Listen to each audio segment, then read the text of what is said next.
Hello Internet, welcome to Games Done Wrongish. Today we'll be taking a look at 5 great console family-friendly cooperative games. The idea behind this video is to give families that may have just introduced a new console into the household a few ideas on games that may be suitable for everyone in the family. This is by no means a top 5 list. These may not be the best co-op games you can buy, however they are some of the most fun to play with anyone in the family, from small children all the way to fully grown adults. Before we start with the main 5 games, I would like to give 2 honourable mentions to the following games. The reason these are not in the main 5 is because each of the games are exclusive to one console only. However, the main 5 games can be acquired on either the PlayStation 4 or Xbox One. As this channel dedicates its content to both of these consoles, I wanted to ensure that the main 5 games are available on both platforms. So let's take a quick look at the 2 that aren't. The first honourable mention goes to Little Big Planet 3 on the PlayStation 4. This game is a great cooperative game that can be played by children of all ages. So long as they can hold a joypad in their hands, they can get some enjoyment out of this title. Each player plays as a small sack boy. You can dress these up as you see fit once you find costumes for them in the story mode of the game. It is best to start with the story mode, as this allows you to collect costumes, stickers and objects that can be used later on in the level designer.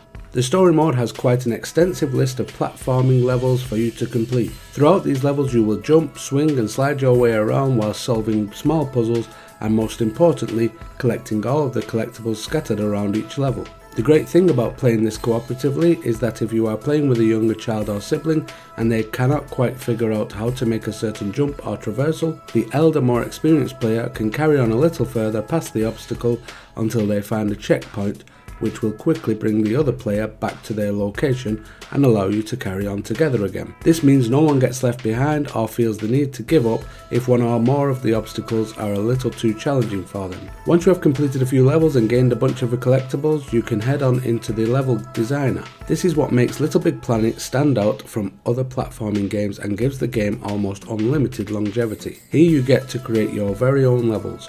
You can make them as hard or as easy as you like. Using the items you have gathered, the possibilities are almost endless. If however a portion of the level does not work out or ends up being impossible to conquer, you can simply remove it and replace it with something else. If you have just introduced a PlayStation 4 into a family with young children, I highly recommend this title as a starting block for everyone to get to grips with the new console and control schemes on offer. My second honourable mention goes to Cuphead on the Xbox One. Cuphead is one of the standout games for 2017 on this console. Its art style is based on the very early Disney style cartoons, as I am sure you can tell right away. The game is a fairly basic platforming shoot 'em up game with short but difficult platforming levels and many grueling boss battles. Unlike the last game mentioned, this is not really a game to get you used to your new console if you just acquired an Xbox One. This game will push you to the very limit of your capabilities as a gamer. However, as it has a cooperative mode and offers an incredible amount of value for money, I could not leave it out.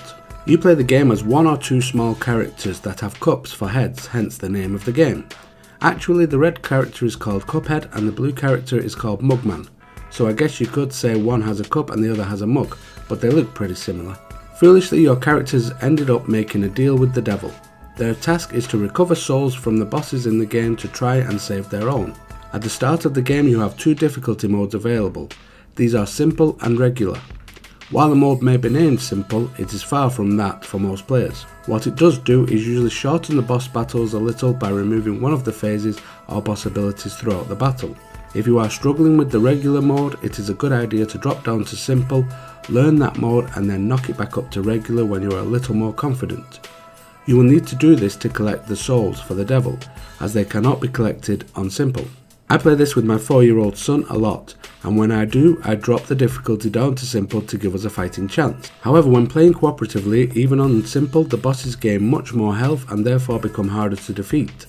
You have double the firepower in co-op, so it makes sense.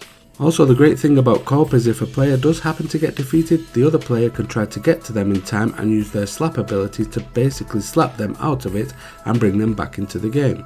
This gives you a small safety net when things start to go wrong, which they will, a lot. You will not always be in range of your teammate and can miss the opportunity to keep them in the match. In these cases you need to hope they have done enough to allow you to see the rest of the fight through without them. The game also has some vehicle levels in which you can fly small airplanes. The main mechanics remain the same: shoot the boss or enemies on screen and avoid their attacks. However, in these levels you get to fly around, which can be a little easier than making perfectly timed jumps whilst in combat. There are usually still very many mechanics to catch you out in these levels, so beware. Overall, this game is very challenging and can often cause immense frustration. However, the sense of pride and accomplishment you feel once you finally defeat one of the bosses is something you rarely get in modern video games these days. The game was also released at a much lower price point than most newly released Xbox games, which makes it incredible value for money. If you are up for a challenging yet rewarding experience, I highly recommend Cuphead. Now on to the main 5 great console cooperative games. Number 5. Lovers in a Dangerous Space-Time is one of the rare games of this generation that simply has to be played cooperatively to get the most from it. The game does allow you to play the game solo, but you would honestly be denying yourself the most fun if you played it that way. The basic story is that all the love is being taken from the universe, and it is up to you and a few friends to try and stop it and recover it. To do so, you must fly a spacecraft through the far reaches of space, saving creatures and defeating enemies and bosses. Your spacecraft is a circular shaped vessel that has gun turrets on the north, south, east and west axis. There is also a map console in your ship that allows you to survey the surrounding area, a shield console that allows you to reposition your ship's shield defense, and a steering console which allows you to alter the ship's trajectory. The game can be played with up to 4 players on the same console. I played through the whole thing with my son in 2-player. There are 7 possible jobs to be doing at any one time, so even with 4 players, you are still going to have to swap positions on the ship to ensure that you have everything covered. Enemies can come from any direction, so you will need to ensure that one player is using a gun turret in the direction to fight them off. You may also need another player changing the angle of your shield to block any attacks. Some enemies are also armoured and will ram your ship.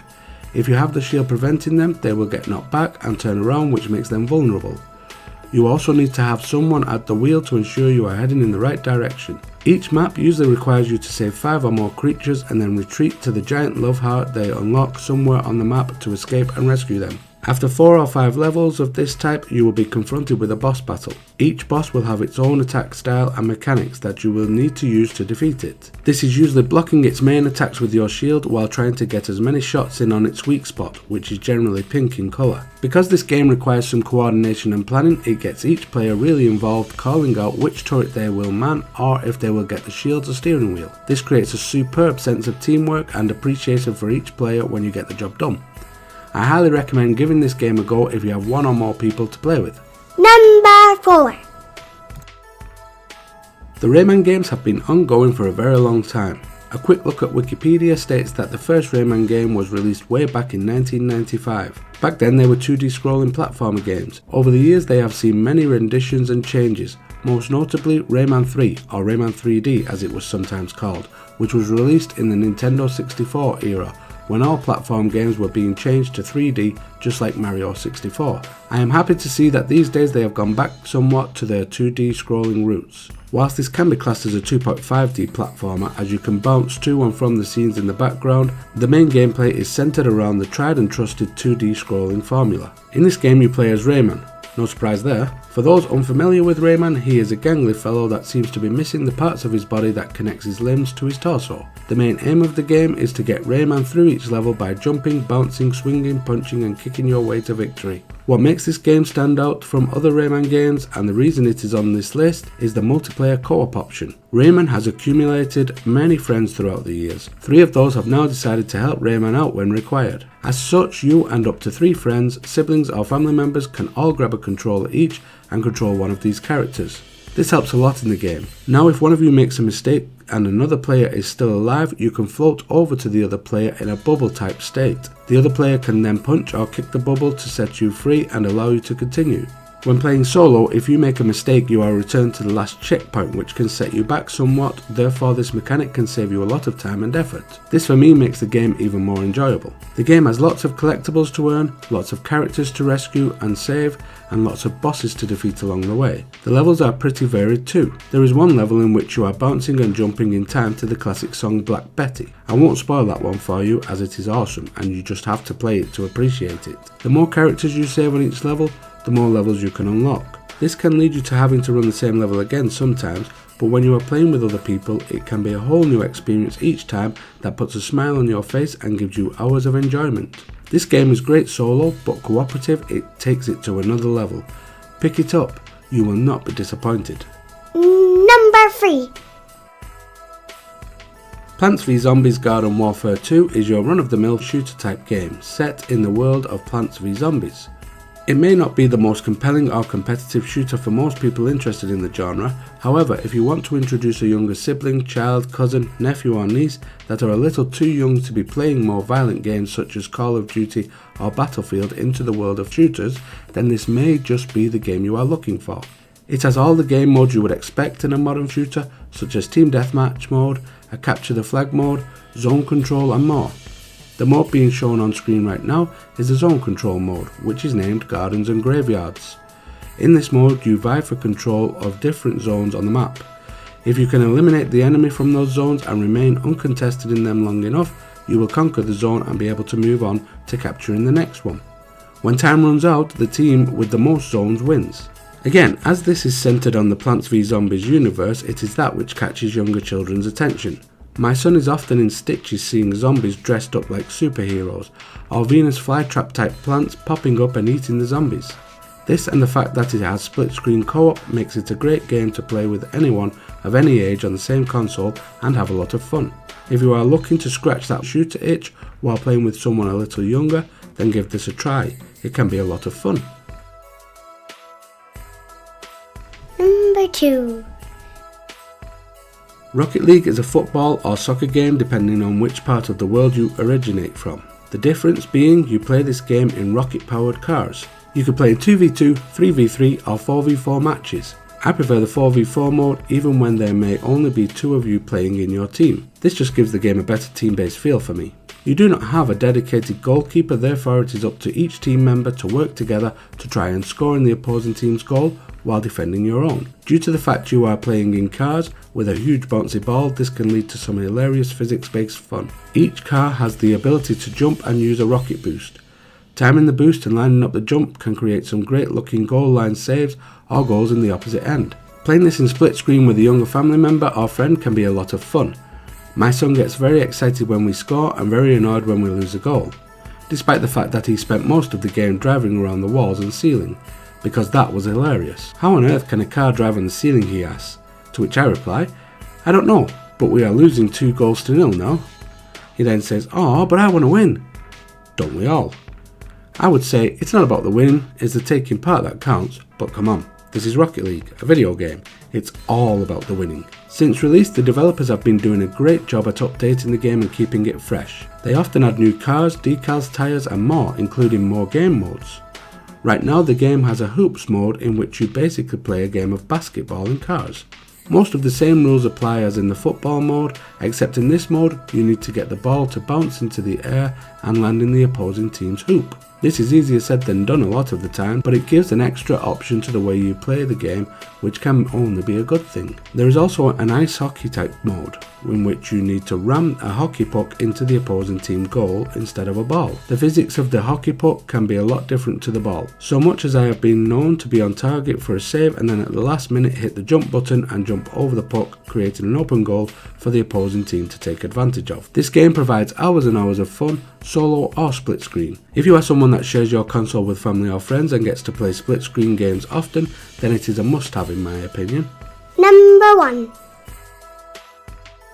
The last game on the list is not just one game but a collection of games. The Telltale Lego games have become a staple in my home, loved by everyone. There is just so much fun and enjoyment to be had from them. The game on screen right now is Lego Marvel Avengers. It may not be the best of the bunch, but it's the one my son and I are currently playing through. There are many versions of the Telltale LEGO games ranging from Star Wars to Pirates of the Caribbean. Each of them have their own twist on the popular movies or franchises they are spawned from. If you are a fan of Star Wars, comic book heroes, Lord of the Rings, Jurassic Park, or many other well-known franchises, there is bound to be a LEGO game to suit you. The fact that each and every one of them allow you to play split-screen co-op means that there is always lots of fun to be had with friends and family members. The games generally have a main story arc which closely follows the franchise they are based on. You play through one scene or story chapter at a time. Once you have completed the section on story mode, you are given the option to play through it again in free play. You also unlock different characters from each chapter most of the time. So for instance, in a Marvel game, you may play the first chapter as Iron Man and Captain America. The next chapter may revolve around Thor and the Hulk. However, once you have completed those chapters, each of those characters will likely be added to your free play roster. So now you can go back and play those chapters again and switch between all 4 of these characters instead of being locked to just the 2 original characters from that chapter. This can lead you to finding many of the secret rooms or interactables in those chapters that can only be accessed by a certain character. In Chapter 1 for instance, in which you played as Iron Man and Captain America, there may have been a door that can only be ripped open by someone strong, like the Hulk. Now that you have the Hulk in your roster, you can head back there and see what is behind the door in free play. All of the LEGO games use this mechanic in new and wonderful ways to keep each edition a little new and fresh. Despite your characters having a set amount of hearts representing their lives or hit points on screen, when these are depleted, your character will generally just break into a bunch of LEGO bricks and drop a bunch of studs. You will generally instantly respawn in the last safe location after this and can run to where you were defeated to recover the studs. The studs are the main currency for the LEGO games. These allow you to purchase even more characters and unlocks that may not have been available during the main story campaign. If you do finally get the game 100% complete, you will generally have a large roster of characters to play in all of the story missions and secret levels hidden throughout the game. This can keep children coming back for days or even years afterwards just to play a new combination of characters and pit them against some of the enemies or levels in the game. I have not met a single person yet that has not enjoyed a LEGO game. Perhaps some people have gotten a little bored of them now, as there are lots of them around. However, even those people will no doubt have a fond memory at some point of playing these games with family and friends. So if you have just picked up a console for the holiday period that will be shared between friends and family, you cannot go wrong with a good old LEGO game. That wraps up this holiday special for Games Done Wrongish. Thank you for watching. I hope I gave you some good gaming ideas for you, your family and friends. Have a great holiday season and please join me again in the new year. If you liked this video, please give it a thumbs up. If you didn't like it, then give it a thumbs down. But please try to leave some constructive feedback in the comments below this video so that I can try to make more enjoyable content for you in the future. If you're new to the channel, please subscribe by clicking on the icon in the middle of this screen. To learn more about the channel, you can click the What is Games Done Wrongish video on the left, or you can visit my website at www.gamesdonewrongish.com. Thank you, and until the next time, goodbye.